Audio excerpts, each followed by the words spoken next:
நான் கண்ட மிருகம் சிறுத்தையை போல் இருந்தது. அதன் கால்கள் கரடியின் கால்களைப் போலவும் அதன் வாய் சிங்கத்தின் வாயைப் போலவும் இருந்தன. வலு சர்ப்பமானது தன் பலத்தையும் தன் சிங்காசனத்தையும் மிகுந்த அதிகாரத்தையும் அதற்கு கொடுத்தது. நாம் கண்களை மூடுவோம். சர்வ வல்லமை உள்ள எங்கள் ஆண்டவரே, இந்த அருமையான நாட்களுக்காக உமக்கு ஸ்தோத்திரம். தேவனாய் கர்த்தர் இந்த சந்தர்ப்பங்களில் எங்களுக்கு கொடுத்து கொண்டிருக்கும் வார்த்தைகளுக்காக உமக்கு நன்றி. வேதத்தின் மகத்துவங்களை அறிந்து கொள்ளும்படி எங்கள் இருதயங்களை திறந்திருக்கிறபடினாலும் உமக்கு ஸ்தோத்திரம். ஒவ்வொரு நாளும் உடைய வசனத்தினால் எங்களை தேர்ச்சி கொண்டிருக்கிறபடினாலும் உமக்கு ஸ்தோத்திரம். உடைய வசனம் எங்களுக்குள்ளே உருவின பட்டாயமாய் வந்து ஆண்டவரே எங்களை உருவாக்கி கொண்டிருக்கிற தயவுக்காய் ஸ்தோத்திரம். நாங்கள் இன்னும் ஸ்திரப்படவும் பலப்படவும் சீர்பண்ணவும் கர்த்தர் எங்களுக்கு கிருபை பாராட்டுவீராக. உடைய மகிமையுள்ள கரத்தில் எங்களை தாழ்த்துகிறோம் எங்கள் ஆண்டவர் இயேசுவின் நாமத்தில் பிதாவே, ஆமென். வெளிப்படுத்தின விசேஷம் 13ஆம் அதிகாரம் 2வது வசனத்துல எழும்பி வரக்கூடிய ஆன்டி கிரைஸ்டனுடைய கிங்டமை குறித்து நாம் பார்த்தோம். இது ஏற்கனவே ஒரு முறை வந்து மீண்டுமாக அது ஒரு மத தலைவருடைய ஆட்சியின் கீழ் அது பாதிக்கப்பட்டு மீண்டும் அது எழும்பி வந்தது என்று சொல்லி நாம் பார்க்கிறோம். இந்த அரசாங்கத்தை குறித்து அது எப்படி இருக்கும், அதனுடைய தன்மையை குறித்து தான் இந்த 2வது வசனம் சொல்லுகிறது. இந்த 2வது வசனத்தை நாம் தியானிக்கும் போது அது 3 மிருகங்களை கொண்டிருக்கிறது. 4வதாக வலு சர்ப்பம், பிசாசு தன்னுடைய பலத்தை அதற்கு கொடுத்தது. இந்த 3 காரியங்கள் எதை குறிக்கிறது? நான் கண்ட மிருகம் சிறுத்தையை போல் இருந்தது. அதன் வாய் கரடியின் கால்களை, அதன் வாய் சிங்கத்தின் வாயை போலவும் அதன் கால்கள் கரடியின் கால்களை போலவும் இருந்தது. இது எதை பத்தி சொல்லப்பட்டிருக்கிறது? இங்க எதை பத்தி ஆண்டவர் சொல்லியிருக்கிறாரு அப்படின்னா, வரப்போறதான ஆன்டி கிரைஸ்டுடைய கிங்டம், அதாவது ஐரோப்பியன் யூனியனுடைய வரப்போகிற அந்த 10 நாடுகள் கூட்டமைப்பு, அதனுடைய தன்மை எப்படி இருக்கும்னா, முதலாவதாக நான் கண்ட மிருகம் சிறுத்தையை போல இருந்தது. ஏன் சிறுத்தையை போல இருக்கு அப்படின்னா, இங்கதான் தானியேல் 8ஆம் அதிகாரத்தை நம்ம வாசிக்கணும், மன்னிக்கணும். நாம் இங்கதான் தானியேல் 7ஆம் அதிகாரத்தை வாசிக்கிறோம். அங்கே 4 வெவ்வேறு ரூபமுள்ள மிருகங்கள் சமுத்திரத்திலிருந்து எழும்பின அப்படின்னு பார்க்கிறோம். அந்த சமுத்திரத்திலிருந்து எழும்பி வரக்கூடிய மிருகங்களை பாருங்க. முதல் 3 மிருகங்களை பாருங்க. முதல்ல சிங்கம், 2வது கரடி, 3வது சிவிங்கின்னு இருக்கும், சிறுத்தை லெப்பர்ட் அப்படின்னு இருக்கு. இந்த 3 மிருகங்களும் இங்க இருக்கு. அதாவது தானியேல் 7ல சொல்லப்பட்ட 3 மிருகங்களும் வெளிப்படுத்தல் 13:2ல இருக்கு. அந்த 3 மிருகங்களும் தனிப்பட்ட முறையில பார்க்கும்போது சிங்கம் என்பது நேபுகாத் நேச்சாரை குறிக்கும், அதாவது பாபிலோனிய சாம்ராஜ்யத்தை குறிக்கும். 2வதாக கரடி என்பது மேதிய பெர்ஷிய சாம்ராஜ்யத்தை குறிக்கும், அது கோரேஸ் தலைமையில வந்தது. 3வதாக சிவிங்கி என்பது கிரேக்க சாம்ராஜ்யத்தை குறிக்கும், அது அலெக்சாண்டர் தலைமையில வந்தது. இந்த 3 சாம்ராஜ்யங்களும் தானியேல் காலத்துல, அதாவது தானியேல் காலத்துல பாபிலோன் இருந்தது, மேதிய பெர்ஷியா வந்தது, அவனுக்கு பிறகு கிரேக்க சாம்ராஜ்யம் வரப்போகிறது என்று 10ஆம் அதிகாரத்திலே தூதன் அவரிடத்துல சொல்லுகிறார். சோ இந்த 3 சாம்ராஜ்யங்கள் அங்கே வந்தது. இது முடிந்துவிட்ட சாம்ராஜ்யங்கள். ஆனால் இந்த இடத்துல வரப்போகிற அந்த மிருகத்தை குறித்து, வரப்போகிற அந்த சாம்ராஜ்யத்தை குறித்து வேதம் என்ன சொல்லுகிறது என்று சொன்னால், முதலாவதாக அதனுடைய அமைப்பு, வரப்போகிற கிங்டம் எப்படி இருக்கிறது என்று சொன்னால், சிறுத்தையை போல் இருந்தது அப்படின்னு இருக்கு. இந்த சிறுத்தையை போல் இருந்தது அப்படின்னா என்ன அர்த்தம்னா, நாம தானியேல்ல வாசித்தபடி சிறுத்தை என்பது கிரேக்க தேசத்தினுடைய சாம்ராஜ்யம். இந்த கிரேக்க சாம்ராஜ்யத்தை போல் இருந்தது அப்படின்னு இருக்கு. கிரேக்க சாம்ராஜ்யத்துக்கும் இதுக்கும் என்ன சம்பந்தம்? அந்த கிரேக்க சாம்ராஜ்ய வெளிப்படுத்தின விசேஷத்தில் சொல்லப்பட்டிருக்கிற சிறுத்தைக்கும் அந்த 7ஆம் அதிகாரம் தானியேல்ல உள்ள சிறுத்தைக்கும் என்ன சம்பந்தம் அப்படின்னு கேட்டீங்கன்னா, கிரேக்க சாம்ராஜ்யத்தை நாம் குறித்து பார்க்கும்போது அலெக்சாண்டர் தலைமையில ஸ்தாபிக்கப்பட்டது. ஆனால் சிறுத்தையினுடைய ஸ்பெஷாலிட்டி என்ன? நம்ம உலக பிரகாரமா பார்த்தோம்னா சிறுத்தையினுடைய ஸ்பெஷாலிட்டி என்னன்னா ஸ்பீட், வேகம். நம்ம எல்லாருக்கும் அறிந்திருக்கிறோம், இருக்கிறதே வேகமானது யாருன்னு கேட்டா சிறுத்தையினுடைய வேகம். இந்த அலெக்சாண்டருடைய சாம்ராஜ்யத்தை குறித்து நீங்கள் பார்க்கும்போது கிமு 333 கிமு 323 ஏறக்குறைய ஒரு 11 ஆண்டுகளுக்குள்ளாக 70% உலகத்தை அவர் பிடித்தார் என்று சொல்லி பார்க்கிறோம். இதே அலெக்சாண்டரை குறித்து 8ஆம் அதிகாரத்திலேயும் கொம்புகள், அதாவது ஆட்டுக்கடாவை குறித்து சொல்லப்படுகிறது 3ஆம் வசனத்திலிருந்து. அதுல நீங்க 21வது வசனத்தை 8ஆம் அதிகாரம் 21ல வாசிச்சீங்கன்னா வெள்ளாட்டுக்கடா என்று சொல்லப்பட்டிருக்கிறது. அதன் கண்களுக்கு நடுவே விசேஷித்த கொம்பு இருந்தது. அந்த வெள்ளாட்டுக்கடா கிரேக்க சாம்ராஜ்யம் என்றும் அந்த விசேஷித்த கொம்பு அதன் முதலாம் ராஜா என்றும் சொல்லப்படுகிறது. அப்படியானால் இந்த முதலாம் ராஜாவாகிய அலெக்சாண்டர், கிரேக்க தேசத்துக்கு முதலாம் ராஜா வந்து அலெக்சாண்டரா அப்படின்னு கேட்டீங்கன்னா, கிரேக்க சாம்ராஜ்யத்தின் முதலாம் ராஜா அலெக்சாண்டர் தான். ஏன்னு சொன்னா அவங்க அப்பா பிலிப்பு மாசிடோனியா அப்படிங்கிற ஒரு பகுதிக்கு மட்டும்தான் ராஜாவாக இருந்தார், குறுநில மன்னராக இருந்தார். மற்றபடி கிரேக்க சாம்ராஜ்யம் அப்படின்னு ஒன்று உருவானது எங்கன்னா அலெக்சாண்டர் தான் உருவானது, அவர் தான் அதை ஸ்தாபித்தார். அப்ப நல்லா கவனிச்சிங்கன்னு சொன்னா இந்த 8ஆம் அதிகாரத்துல அலெக்சாண்டர் தான் கிரேக்க தேசத்தினுடைய முதலாம் ராஜா. அது பலத்த கொம்பு. அந்த இடத்துல நீங்க வாசிக்கும் போது 7வது வசனம் 8வது வசனத்தில் நீங்கள் வாசிக்கும் போது அது நடுவே, கண்களுக்கு நடுவே ஒரு விசேஷித்த கொம்பு இருந்ததாக சொல்லப்பட்டிருக்கிறது. அந்த கொம்பு தான் அலெக்சாண்டர். இந்த அலெக்சாண்டரை குறித்து சொல்லும் போது இன்னொரு வசனத்தையும் ஆண்டவர் தெளிவாய் சொல்லுகிறார். 4வது வசனத்துல அந்த ஆட்டுக்கடா மேற்கும் வடக்கும் தெற்கும் பாய்கிறதை கண்டேன். அதற்கு முன்பாக ஒரு மிருகம் நிற்கக்கூடாது இருந்தது. அதன் கைக்கு தப்புவிப்பார் ஒருவரும் இல்லை. அது தன் இஷ்டப்படியே செய்து வல்லமை கொண்டிருக்கிறது. நான் அதை கவனித்துக் கொண்டிருக்கையில், 5வது வசனம், கவனித்துக் கொண்டிருக்கையில் இதோ மேற்கே இருந்து, ஃப்ரம் வெஸ்ட், மேற்கே இருந்து ஒரு வெள்ளாட்டுக்கடா நிலத்தில் கால் பாவாமல் தேசத்தின் மீதெங்கும் சென்றது அப்படின்னு இருக்கு. அதன் கண்களுக்கு நடுவே விசேஷித்த கொம்பு இருந்தது. இந்த வெள்ளாட்டுக்கடா யாருன்னா அலெக்சாண்டர் சொல்லி அந்த 21ஆம் வசனத்தில் நமக்கு இருக்கு. அதுல ஒரு விசேஷம் என்னன்னா, ஃப்ரம் வெஸ்ட், அதாவது எருசலேமுக்கு வெஸ்ட்ல இருந்து, மேற்கத்திய நாடுகள், வெஸ்டர்ன் கண்ட்ரில ஒண்ணுதான் ஐரோப்பால இருக்கக்கூடிய கிரேக்க தேசம், அங்கிருந்து தான் புறப்பட்டான், மேசிடோனியால இருந்து. அப்படி புறப்பட்டு வரும்போது அவனை குறித்து வேதம் சொல்லுது, தரையில் கால் பாவாமல். அப்படின்னா என்ன அர்த்தம்னா, ஒரே ஸ்டெச், ஒரே ஜம்ப் அப்படின்னு இருக்கு. அலெக்சாண்டரோட ஹிஸ்டரி எடுத்து படிச்சு பாருங்க. அவரு 22 வயசுல புறப்படுறாரு, 33 வயசுல இறந்து போறாரு. ஆனால் அவர் மேசிடோனியாவிலிருந்து புறப்படும் போது என்ன சொல்லிட்டு புறப்பட்டாருன்னா, நான் முழு உலகத்தையும் பிடித்து விட்டு மேசிடோனியாவுக்கு திரும்புவேன் என்று சொன்னார். அப்படி புறப்பட்டவர் அப்படியே இந்தியா எல்லாம் பிடிச்சிட்டு திருப்பி வர வழியில, அட்டஸ்டெச், ஒரே ஸ்டெச், திரும்பி வர வழியில பாபிலோனியால அவர் இறந்து போனார், நோய்வாய்ப்பட்டு இறந்து போனார் என்று அவருடைய சரித்திர குறிப்பு சொல்லுகிறார். அப்படியானால் இந்த இடத்துல சொல்லப்பட்டிருக்கிறது, துல்லியமாய் அவனை குறித்து அந்த விசேஷித்த கொம்பு முறிந்து விழுந்தது. இப்ப அந்த அலெக்சாண்டருடைய தீர்க்க தரிசனம் தான் இங்க 7ஆம் அதிகாரத்தில் சிறுத்தையாக சொல்லப்படுகிறது. சிறுத்தை அட்ட ஸ்டெச் அப்படி பாயும் போது ஃபாஸ்டா பாயும். 11 ஆண்டுகளுக்குள்ளாக 33 வயதிலேயே 70% உலகத்தை தன் கண்ட்ரோலுக்கு கீழே அவர் கொண்டு வந்தார். இதுதான் அங்கே சொல்லப்பட்டிருக்கிறது. வெள்ளாட்டுக்கடா, சிறுத்தை ரெண்டும் அலெக்சாண்டர் குறித்து. அப்போ வரப்போகிற ஆன்டி கிரைஸ்டுடைய சாம்ராஜ்யத்தை குறித்து வேதம் சொல்லுகிறது. அது எப்படி இருக்குமா? சிறுத்தையை போல இருக்குமா, அதாவது கிரேக்க சாம்ராஜ்யத்தை போல இருக்குமா. கிரேக்க சாம்ராஜ்யத்தினுடைய விசேஷம் என்ன? ஃபாஸ்ட் நம்ம பார்த்தோம். இப்ப வரப்போற ஆன்டி கிரைஸ்ட் உலகத்தை எப்படி பிடிக்க போறான்னா, 13ஆம் அதிகாரம் 5வது வசனத்துல வேதம் சொல்லுகிறது, பெருமையானவைகளையும் தூஷணங்களையும் பேசுமாய் அதற்கு கொடுக்கப்பட்டது, அல்லாமலும் 42 மாதம் யுத்தம் பண்ண அதற்கு அதிகாரம் கொடுக்கப்பட்டது. இந்த 42 மாதத்துல அவன் என்ன செய்யறான்னா, 7வது வசனம், பரிசுத்தவானோட யுத்தம் பண்ணி அவர்களை ஜெயிக்கும்படி அதற்கு அதிகாரம் கொடுக்கப்பட்டதும் அல்லாமல் ஒவ்வொரு கோத்திரத்தின் மேலும், பாஷைக்காரர் மேலும், ஜாதிகள் மேலும் அதற்கு அதிகாரம் கொடுக்கப்பட்டது. அப்படின்னா என்ன அர்த்தம்? 42 மாசத்துல முழு உலகத்தையும் தன் கண்ட்ரோலுக்கு கீழே அவன் கொண்டு வந்துடுறான். அப்படின்னா என்ன அர்த்தம்? வரப்போற ஆன்டி கிரைஸ்டோட கிங்டம் 3.5 இயர்ஸ்ல மொத்த உலகத்தையும் தன் கண்ட்ரோலுக்கு கீழே கொண்டு வரும். அப்பனா எவ்வளவு ஃபாஸ்ட் பாருங்க. இப்போ நேபுகாத்நேச்சார் பிடிச்சதுக்கும் அலெக்சாண்டர் பிடிச்சதுக்கும் நிறைய வித்தியாசம் இருக்கு. நேபுகாத்நேச்சார் ஸ்லோ, அலெக்சாண்டர் ஃபாஸ்ட், கிட்டத்தட்ட 11 வருஷம். இப்ப அலெக்சாண்டரை விட ஃபாஸ்ட் 3.5 வருஷம். 3.5 வருஷத்தில் அவர் உலகத்தை பிடிக்க போகிறான். இன்னைக்கு இருக்கிற நிலைமையில 3.5 வருஷத்துல உலகத்தை பிடிக்கிறது ரொம்ப ஈஸி. எப்படி? By technology. நம்ம எல்லாருக்கும் தெரியும், வைஃபை, இன்டர்நெட், சேட்டிலைட் எல்லாமே. நாங்க இதைத்தான் ரொம்ப நாளா சொல்லிக்கிட்டே இருக்கிறோம். Very soon. இப்போ காலையில நீங்க நேத்து பார்த்த ஃபைனல் கால்ல கூட இதை பத்தி, அந்த லாஸ்ட் டே அப்டேட்ல கூட, டுடே ஸ்பெஷல்ல கூட நீங்க அந்த விஷயத்தை பார்த்திருக்கலாம். சடனாக பூமி திரும்பிருச்சு. சடனா பூமி வேறொரு முகத்துக்கு வந்துருச்சு. இந்த சடன் சேஞ்ச புரிஞ்சுக்க முடியாம நிறைய பேர் தடுமாற ஆரம்பிச்சிருக்காங்க. இது ஏன் இப்படி நடக்குது? திடீரென்று ஆண்டவர் சடுதியாய் ஆண்டவர் செய்வார் என்று இருக்குல்ல, அந்த சடுதியானதுக்கு உலகம் வந்துருச்சு. இப்போ நம்ம நேத்து பார்த்த அந்த எண்ட் டைம் அப்டேட்ஸ் படி இப்போ உலகத்துல அத்தனை பேருக்கும் வேக்சின் போடணும்னு சொல்றாங்க. எப்படி முதலாம் உலக யுத்தம் முடிஞ்ச உடனே நமக்கு லெஃப்ட் ஹேண்ட்ல வேக்சின் போட்டாங்களோ, அதே மாதிரி இப்போ ஒரு உலக யுத்தமோ அல்லது இப்போவோ இந்த கொரோனா வைரஸினுடைய முடிவாகவோ, அல்லது இதுக்கு நம்ம கீழ்ப்படியலன்னு வச்சுக்கோங்க. ஒருவேளை இப்போ நான் சொல்றது ஒரு உதாரணம்னு வச்சுக்கோங்களேன். பல நாடுகள் ஒரு சுயமா மெடிசன் தயாரிக்குது. எல்லாரும் கியூபா அவங்க மெடிசன் ரெடி பண்ணிக்கிட்டாங்க. அந்த மெடிசனை இட்டாலிக்கு கொடுக்குறாங்க. இப்ப இந்தியால ஒரு மெடிசன் ரெடி ஆகுது, அவங்க சொல்லிட்டு இருக்காங்க. ஆஸ்திரேலியா ஒரு மெடிசன் ரெடி பண்ணிருக்கு. இது இல்லாம இப்போ இந்தியால நம்ம தமிழ்நாட்டில் நம்மளுடைய மரபு வழி மருந்துகள் செய்யறோம். கேரளாவில் அவங்க ஒரு ஆயுர்வேதா செய்யறாங்க அப்படின்னு சொல்றாங்க. இப்படி நிறைய மெடிசன்ஸ் நம்ம செஞ்சுட்டு இருக்கிறோம். எப்படியோ கியூர் ஆயிருச்சு. இப்போ அவங்களுடைய திட்டம் இங்க செயல்படல. அப்போ இதுக்கு ஹிண்ட் கொடுத்து வச்சுட்டாரு யாரு? பில்கேட்ஸ் ஹிண்ட் கொடுத்து வச்சிருக்கிறாரு. இந்த கொரோனா வைரஸ் மட்டுமல்ல, இதை விட மோசமா நிறைய வைரஸ்கள் வரும் அப்படிங்கிறார். அப்பெல்லாம் நம்ம பாதுகாக்கிறதுக்கு நமக்கு என்ன வேணும்? ஒரு வேக்சின் இப்பவே ரெடி, சிப் ரெடி பண்ணணும்.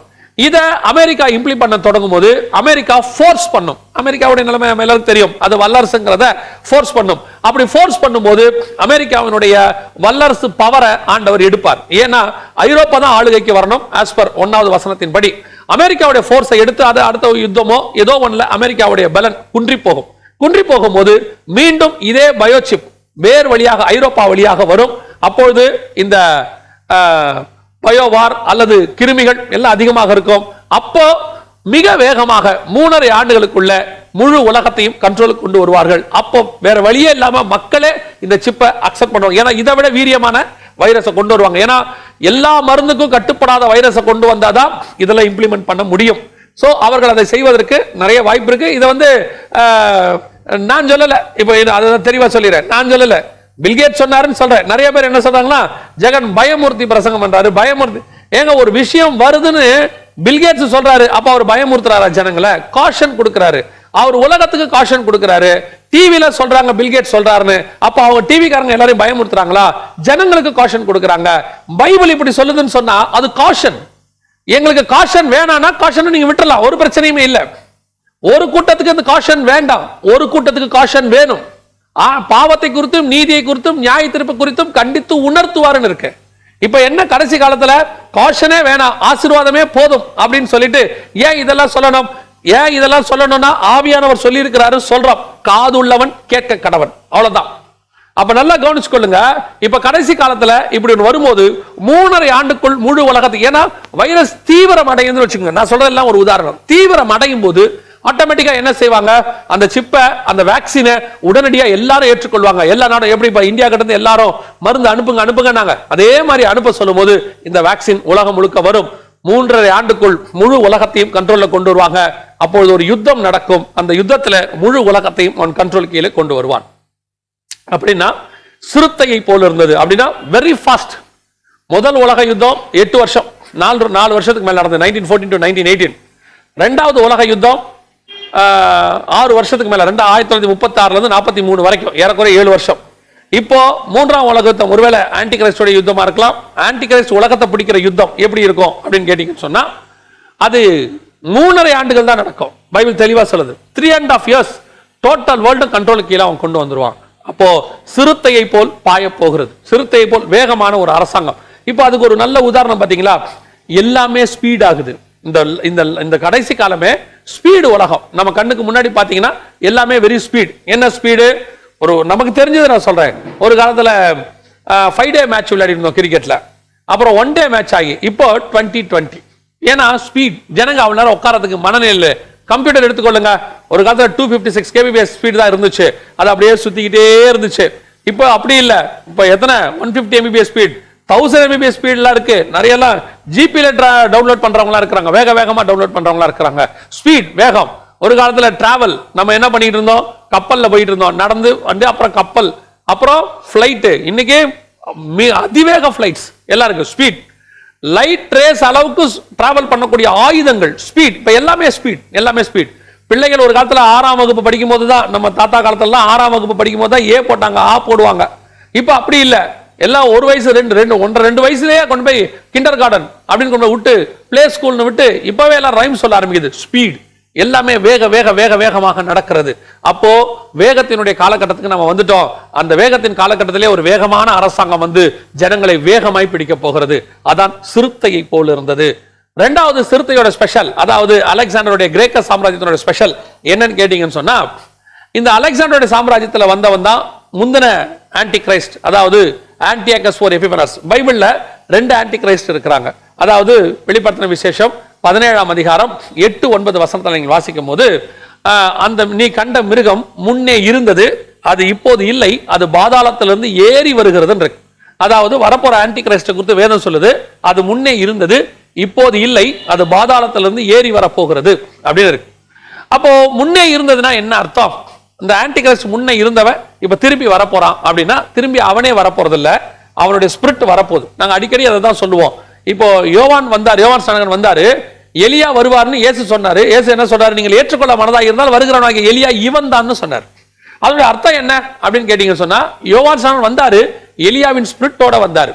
அதே மாதிரி தான் இப்ப வரப்போற இந்த சாம்ராஜ்யம் எப்படி இருக்க போது, ஆன்டியோகஸ் IV எபிஃபனஸ் அந்த ஸ்பிரிட்டோட தான் வரப்போற ஆன்டி கிரைஸ்ட் இருக்க போறான்.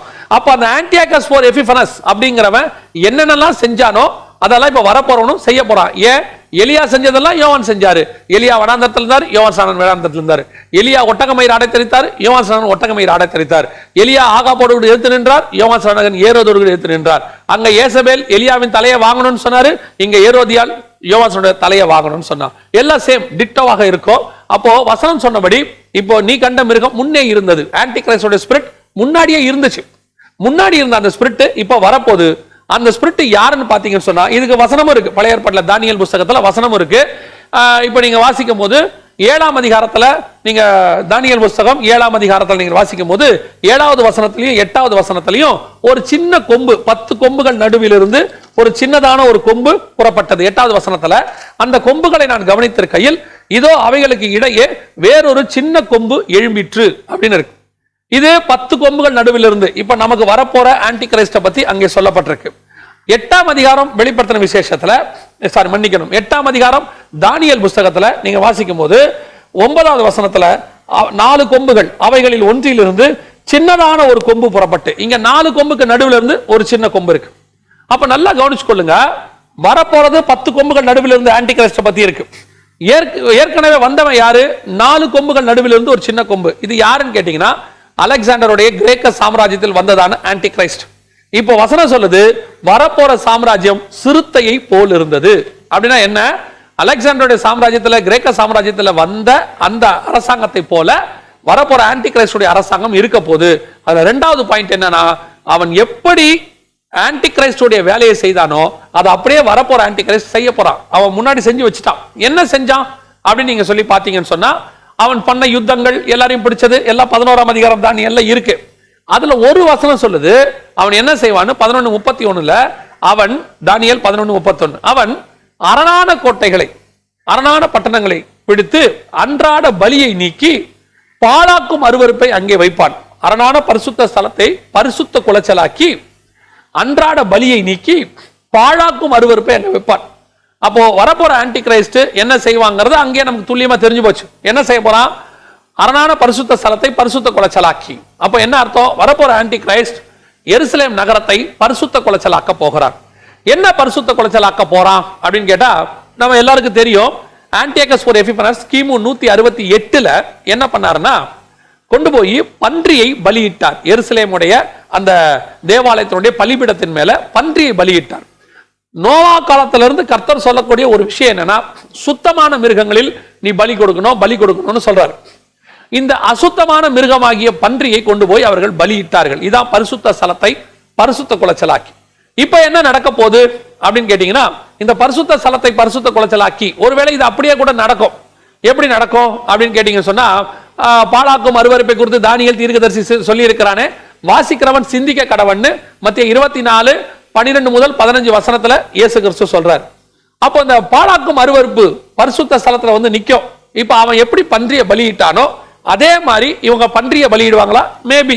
ஏன்னா இப்ப எருசலேம் தேவாலயம் கட்ட போறதுக்கான காலகட்டம் வந்துருச்சு. பலிபீடம் ரெடி பண்ண போறாங்க.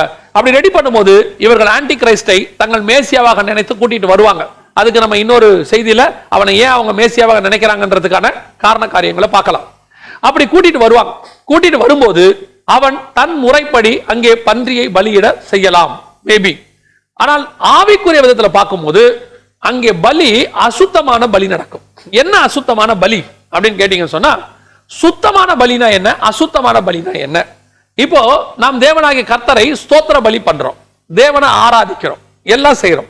இந்த ஆராதனையில சுத்தமான ஸ்தோத்திரம் இருக்கு, அசுத்தமான ஸ்தோத்திரம் இருக்கு. உன்னோட இருதயத்துல கள்ளம் கபடம் எல்லாத்தையும் வச்சுக்கிட்டு, உன் இருதயத்துல அக்கிரமம் பாவத்தை வச்சுக்கிட்டு, ஊரை ஏமாத்திட்டு, எல்லாத்தையும் செஞ்சுட்டு அங்க வந்து தேவனாகிய கர்த்தாவே நீ பாட்டு பாடினீங்கன்னா அது அசுத்தமான பலி. அவருக்கு தெரியும் எது சுத்தம் எது அசுத்தம், அவருக்கு தெரியும். அதே மாதிரி தான் ரெண்டாவது, தேவனுடைய ஆலயத்துக்குள்ள வந்து எல்லா அருவருப்பான காரியத்தையும் செஞ்சுட்டு அதுக்கப்புறம் தேவனுக்கு காணிக்கை செலுத்துறது, அது ஒரு பலி. காணிக்கை என்பது ஒரு பலி. இப்ப ஆபேல் செலுத்தின காணிக்கை பலியாக எண்ணப்பட்டது, அது ஒரு பலி. அந்த பலியை அசுத்தமான பலி. இப்ப கொண்டு வந்துட்டு வட்டிக்கு பணம் வாங்கிட்டு கொண்டு வந்து நீங்க பலி கொடுக்க காணிக்கை பெட்டியில போடுறீங்க. நிறைய பேர் என்ன நினைக்கிறாங்க, வட்டிக்கு வாங்குறதுல என்ன தப்பு, அநியாய வட்டி தான் தப்பு, நியாய வட்டி தப்பு இல்ல. இப்படி ஒரு குரூப் இருக்கு. அப்போ வட்டிக்கு பணத்தை விட்டு வாங்கி அதை கொண்டு வந்துட்டு அதுல வர காசை தசமா காணிக்கை கொண்டு வந்து நீங்க தேவாலயத்துக்குள்ள போட்டீங்கன்னா அது ஒரு அசுத்தமான பலி. அதே மாதிரி தவறான வேலைகள் செய்து, தவறான சம்பாத்தியம் செய்து, அதே மாதிரி அக்கா தங்கச்சியை ஏமாற்றி, அண்ணன் தம்பிகளை ஏமாற்றி நீ வழக்கு போட்டு அவர்களோட அவருடைய சொத்துன்னு தெரிஞ்சோம் நீ வாங்கி அநியாயம் செஞ்சு அதுல இருந்து ஒரு பணத்தை கொண்டு வந்து நீங்க காணிக்கை பெட்டியில கோட்டா, அதுக்கு பேர் அசுத்த பலி. இதுதான் கர்த்தர் அருவருக்கிற பலி. இன்னைக்கு என்ன நடக்குது? ஒரே வாயில ஒரு பக்கம் அசுத்தமான வார்த்தைகளை பேசுறாங்க, சபையில வந்தா பரிசுத்தமானது. அதே வாயில தூஷணம், அதே வாயில துதி. துதியும் தூஷணமும் ஒரே வாயிலிருந்து வரக்கூடாது. ஒரே நீரூற்றுல இருந்து ரெண்டும் வரக்கூடாது. இன்னைக்கு பேதுருடைய வாயிலிருந்து ரெண்டும் வந்துச்சு, தூஷணம் சாபம். இன்னைக்கு ஒரு காரியத்தை யாராவது சொன்னா உடனே தூஷணம், உடனே இவங்க துதிக்கிறவங்களாவும் இருக்கிறாங்க. இதுதான் அசுத்த துதி. உன் வாயிலிருந்து தூஷணமான வார்த்தைகள் புறப்படாது இருப்பதாக. ஏன்? நீ துதிக்கிற வாயை உடையவன். துதிக்கிற வாயை உடையவர்கள் வாயிலிருந்து தூஷணமான வார்த்தைகள், அநியாயமான வார்த்தைகள், அக்கிரமான வார்த்தைகள் புறப்படக்கூடாது. கர்த்தர் அருவருக்கிறார். இன்னைக்கு என்ன நடக்குது? அவன் கொண்டு வந்து அசுத்த பலிகளை விட்டான். இப்ப ஒருவேளை ஆன்டி கிரைஸ்ட் வரும்போது அவன் வந்துட்டு ரோம் நகரத்துல இருந்து வருவான். ரோம் நகரத்துல இருந்து வரும்போது அவன் கொண்டு வந்து அருவருப்பான பலிகளை கிரேக்க முறைப்படி ஒருவேளை செலுத்தலாம். ஏன்னா அவன் புது ரிலிஜியன் ஃபார்ம் பண்ண போறான், நியூ ரிலிஜியன் ஃபார்ம் பண்ணுவான்னு சொல்லி வேதம் சொல்லுது. எங்க இருக்கு? தானியேல் புஸ்தகம் 11ஆம் அதிகாரம் 37வது வசனத்துல நியூ வேர்ல்ட் ஆர்டர், அதுல ஒரு நியூ ரிலிஜியன் ஒன்று வருது. அந்த நியூ ரிலிஜியன் படி வசனம் சொல்லுது, அவன் பிதாக்களின் தேவர்களை மதியாமல் எந்த தேவனையும் மதியாமல். அந்த இடத்துல வசனம் அழகா இருக்கும், எந்த தேவனையும் மதிக்க மாட்டான். இப்ப அவன் வந்து நம்ம ஆண்டவரை மட்டும் மறுதளிக்க போறது கிடையாது, இல்ல நம்ம ஆண்டவரை மட்டும் எதிர்க்க போறது கிடையாது. இந்த உலகத்தில் இருக்கிற எல்லா கடவுளுக்கும் மேலாக தன்னை உயர்த்துவான், அரண்களின் தேவனை தன் ஸ்தானத்திலே கனம் பண்ணி. அப்ப என்ன ஆகும்? அங்க அவனுக்கேற்ற ஒரு பலி அவங்க செலுத்துவாங்க. அது என்னவா இருக்கும்? அசுத்த பலி. இரண்டாவது, அன்றாட பலி நீக்கப்பட்டு அப்படின்னு இருக்கு. இப்ப ஆன்டியோகஸ் எபிஃபனஸ் என்ன பண்ணா? யூதர்கள் டெய்லி பலி செலுத்திட்டு இருந்தாங்க. அன்றாட பலி ஒவ்வொரு நாளும் நின்று கொண்டிருப்பான்னு சொல்லி 10ஆம் அதிகாரம் எபிரேயர் புஸ்தகம் சொல்லுகிறது. அந்த ஆசாரியன் நாடோறும் அவன் நாள்தோறும் என்ன செய்வானா? பலி செலுத்தும்படி நின்று கொண்டிருப்பான் அப்படின்னு வசனம் சொல்லுது. அப்படின்னு சொன்னா இந்த டெய்லி நடக்கிற அன்றாட பலியை அவங்க நீக்கிடுவாங்க. ஏன்னா வந்து அந்த 7 வருஷம் நியாயப்பிரமாண காலம் வந்துரும், தேவாலயம் வந்துரும், தேவாலயத்துல பலி ஆரம்பிச்சிருவாங்க, டெய்லி பலி செலுத்தி கொண்டே இருப்பாங்க. அவன் வந்து அந்த பலியை நிறுத்திடுவான். நிறுத்திட்டு ஒரு நாள் பலிக்கு அவன் கொண்டு வருவான். ஏன்? ஒரு நாள் தேவனை ஆராதிக்கிறது தான் அவன் சொல்ற மெத்தட். அதைத்தான் நாங்களும் சொல்றோம். ஒரு நாள் தேவனை ஆராதிப்பது தேவன் சொன்னது அல்ல, அது நியாயப்பிரமாணம், முடிஞ்சு போச்சு. டெய்லி தேவனை ஆராதிக்கணும். 6 நாளும் 7 நாளும் தேவனை ஆராதிக்கணும். இப்ப சபை மூடி இருக்கு, 7 நாள் நீங்கள் தேவனை ஆராதிக்கணும். ஒவ்வொரு நாளும் தேவனை ஆராதிக்கணும். தேவனுக்கு என்று ஒரு மணி நேரமாவது டெய்லி வீடுகளில் குடும்பமாக நீங்கள் கொடுக்க வேண்டும். டெய்லி உங்க வீட்டில் 2 ஜெபம் இருக்கணும். ஒன்று உங்க குடும்ப ஜெபம், குடும்பமா சேர்ந்து உட்கார்ந்து தேவனை ஆராதிச்சு வேதத்தை தியானிச்சு ஒரு 1 hour ஒப்படைக்கணும். இன்னொன்று ஒவ்வொருத்தருக்கும் தனி ஜெபம், தனிப்பட்ட முறையில் தேவனோடு கூட. இந்த 2 ஜெபமும் டெய்லி வீட்டில் இருக்கணும். அதிகாலையில தனி ஜெபம் இருக்கணும், மத்தியானமோ மாலை வேளையிலோ நேரம் கிடைக்கும் போது குடும்ப ஜெபம் இருக்கணும் கண்டிப்பாக.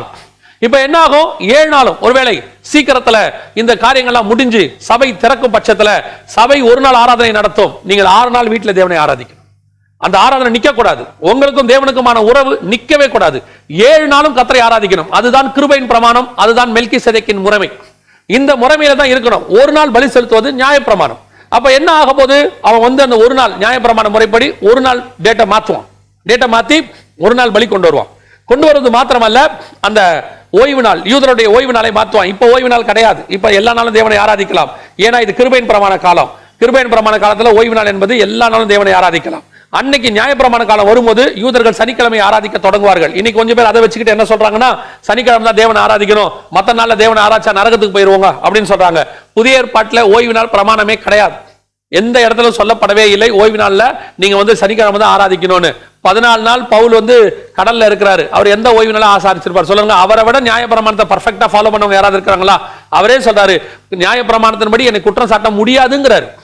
அவர் வந்து சொல்றாரு, 14 நாள் நான் கடல்ல இருந்தேன். அந்த 14 நாள்ல எங்க போய் அவர் வந்து பிரயாணம் பண்ணாம இருக்க முடியும்? இல்ல அவர் எந்த ஓய்வு நாள் ஆசாரிக்க முடியும்? அது இயேசு கிறிஸ்துவின் மரணத்தோடு கூட உயிர்த்தெழுதலோடு கூட முடிவுக்கு வந்து விட்டது. திருப்பி அந்த 7 வருஷம் வரும்போது தான் ஓய்வு நாள் வரும். அதைத்தான் இயேசு சொன்னாரு, நீங்கள் ஓடி போடுவது ஓய்வு நாளிலாவது மாறி காலத்திலாவது இல்லாதபடிக்கு பாதுகாத்துக்கொள்ள. ஏன்னா யூதர்கள் வந்து அந்த ஓய்வு நாள் தூரம்னு ஒன்று கொஞ்சம் வச்சிருப்பான், அதை தாண்டி அவங்க போக மாட்டாங்க. அப்படி இருக்கும்போது அந்த பிரமாணத்தை அவன் மாத்த போகிறான். அன்றாட பலி நீக்கி ஓய்வு நாள் காரியங்கள் எல்லாத்தையும். அதுதான் வசனம் சொல்லுது. தானியேல் 7:25 வசனம் என்ன சொல்லுதுன்னா, அவன் காலங்களையும் நியமங்களையும் மாற்றுவான் அப்படின்னு இருக்கு. அப்ப அந்த என்ன நியமத்தை மாத்த போறான்? காலங்களை மாத்த போறான். அந்த ஓய்வு நாள் யூதர்களுடைய ஓய்வு நாளை மாத்தி கம்பல்சரி கட்டாயமாக்குவாங்க. இன்னைக்கு பாருங்க, ஓய்வு நாள் நமக்கு நம்ம ஞாயிற்றுக்கிழமை வச்சிருந்தோம், இப்ப ஆராதிக்க முடியல. இப்போ வெள்ளிக்கிழமைன்னு வச்சிருந்தாங்க எங்க சவுதி அரேபியா இஸ்லாமிய நாடுகள் எல்லாம், அங்க இருக்கிற கிறிஸ்தவர்கள் வெள்ளிக்கிழமை ஆராய்ச்சி இருந்தாங்க. இப்ப அதை ஆராதிக்க முடியல. இப்ப இந்த காலங்கள் நியமங்கள்லாம் மாறுது பாருங்க, கொஞ்சம் கொஞ்சமா மாறுது. ஒரு நாள் திரும்பி வரும், திரும்பி வந்து நம்ம ஆராதிக்க தொடங்குவோம். ஆனால் அப்போது என்ன நடக்கும்? உலகம் முழுக்க வருகைக்கு பின்னாடி, நான் சொல்றேன் வருகைக்கு பின்னாடி உலகம் முழுக்க ஒரு ஒன் வேர்ல்டு கவர்மெண்ட், ஒரு ஒன் வேர்ல்டு லா ஒன்னு வரும். அந்த லா படி என்ன நடக்கும் அப்படின்னு கேட்டீங்கன்னு சொன்னா, இப்ப இந்த சண்டே வர்ஷிப் நம்ம பண்றோமே, இதுவே ஒரு காலத்துல லாவா போடப்பட்டு வந்ததுதான். அப்படி கொண்டதுனால தான் நம்ம சண்டே வர்ஷிப் குள்ள வந்திருக்கிறோம். ஞாயிற்றுக்கிழமை வச்சிருக்கிறோம். இப்போ லீவ் வந்துட்டு சண்டே உங்களுக்கு லீவ் அப்படின்னு சொன்னதுனால நம்ம சண்டே ஆராதிக்கிறோம். அப்ப வெள்ளிக்கிழமை லீவ் அப்படின்னு இஸ்லாமிய நாடுகள், வளைகுடா நாடுகள் வச்சிருக்கிறதுனால அவங்க வெள்ளிக்கிழமை ஆராதிக்கிறாங்க. அதே மாதிரி தான் உலகம் முழுக்க ஒரு லா ஒன்று வரும். அந்த லால எல்லாரும் அந்த ஆன்டி கிரைஸ்ட் சொல்ற நாளை ஆராதிக்கணும். அது யூதர்களுக்கு பொருந்தாது, அது சனிக்கிழமையா இருக்காது, ஒருவேளை அது வேற நாளாக இருக்கும். அப்படி இருக்கும் பட்சத்துல யூதர்களுக்கு உபத்திரவ காலம் தொடங்கும். நல்ல அந்த உண்மையுள்ள யூதர்களுக்கு, கர்த்தருக்கென்று வைராகியமா இருக்கிற யூதர்களுக்கு உபத்திரவ காலம் தொடங்கும்.